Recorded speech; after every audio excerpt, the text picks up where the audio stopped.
Mr. Alvin Bragg, how you doing, sir? I'm well. I'm well. So happy to be with here with you.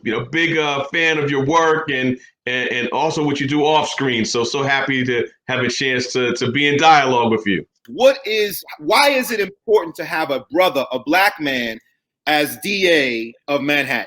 DA decides what crimes to charge and what not to charge. The DA decides what sentences to recommend. DA decides whether he's going to focus on reentry, whether he's going to treat mental health issues following the science, or was going to be overly punitive. All of those decisions rest with the DA. And for far too long, we haven't had contested DA elections. We've had basically coronations where people stay in power uncontested, and that's really throughout the country.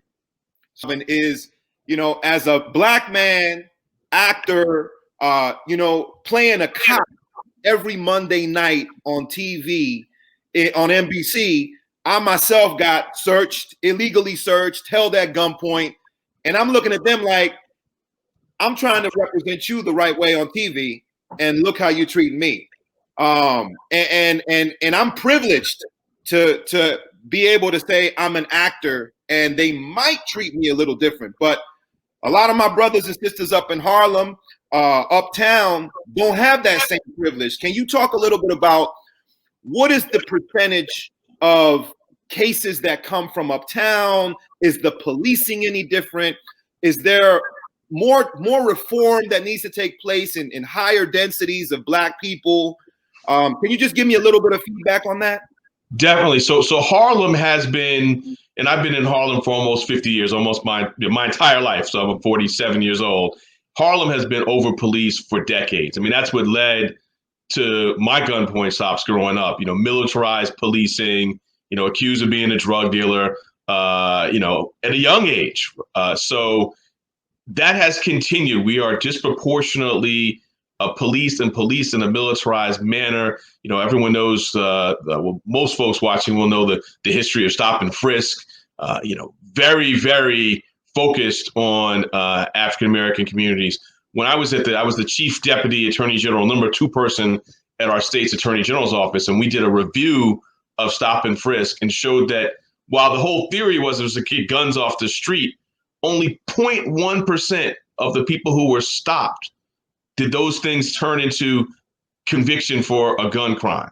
So we're talking really just stopping people in sort of a blanket way without, again, looking at people as people. And that is happening uptown in a disproportionate way. And then we talk about who goes through the system. There was a study in 2015 of criminal justice in Manhattan, and it showed racial disparities at every step along the way. I just gave you some policing statistics, but also in the DA's office that what people were charged with, what the plea offer was, and what the sentence ultimately was, all harsher if you were black. Alvin, can you please just real quick let people know why they should vote for you in particular? You're going to be, hopefully, fingers crossed, the next DA for Manhattan. A lot of brothers and sisters live in the boroughs. They're in Brooklyn. They're in Queens, the Bronx. Why should black people make sure that they register to vote in June and vote for you as the next DA? Definitely. And so I tell folks all the time, me being black and the life experience I have is very important. But the reason you should vote for me is that I am the most qualified candidate. I've been doing this work for 20 plus years. I've served as a civil rights lawyer, a criminal defense lawyer, a federal prosecutor, and the number 2 lawyer in our state attorney general's office. And we have such deep challenges. We need someone who can respond on day one, right? We know that the DA is investigating Trump. When I was at the AG's office, I sued Trump over 100 times for his administration's misconduct and brought a case against the Trump Foundation and held him accountable. We've got significant police accountability issues. I'm representing Eric Garner's mother in a case against the city now, trying to bring transparency. And I brought my first suit against law enforcement more than 20 years ago. So I've been doing this for a long time. We need someone who knows how to do it. And then we also do have significant public safety issues in our neighborhoods, right? Crime is historically low, but we've had some significant gun incidents and sex offenses. And so we need someone who's done that kind of work, and I've done that.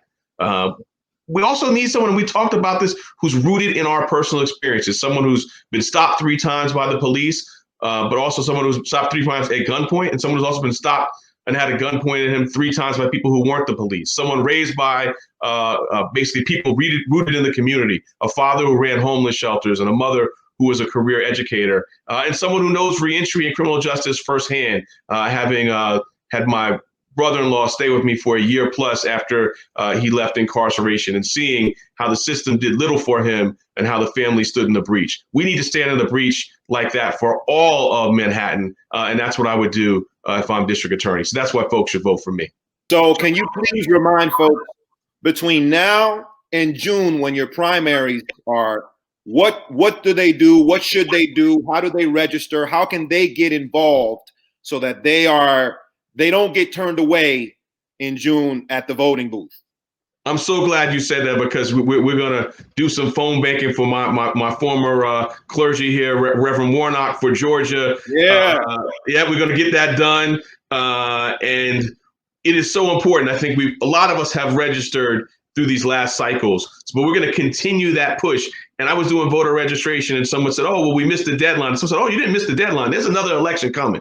So here we got our Board of Elections. I want to encourage people to continue to register. And so that's a key thing. And then we need help. All right. So all my New Yorkers, we got to activate. Marching is cool. That brings awareness to a problem. But now to bring solutions, we need somebody on the inside. So that's why we need to have someone who actually cares, who has a record of getting the job done and will get the job done, Mr. Alvin Bragg. Thank you so much. Again, I've learned a lot. And we got to get all of New York involved, all of New York behind you, tweeting, TikToking, Instagramming your support. I live in LA, but I'm going to tweet about you and post about you. Right now, I'm posting about the Senate races in Georgia. So it's important that we support from all over, everywhere, any place that sees this message. We have to support people that can affect change, regardless of what city or state they're in. So, Mr. Bragg, thank you for having this conversation. Well, thank you so much for having the conversation, and thank you for everything you're doing, a model for our community. So I appreciate it so much. Now, the character I play, Mother's Milk, is from Harlem. Okay, so if you get in, I might need a cameo on the board. Maybe I love the way you represent for Harlem. Call, it's the DA. I love the way you represent for Harlem. Thank you so much, my brother.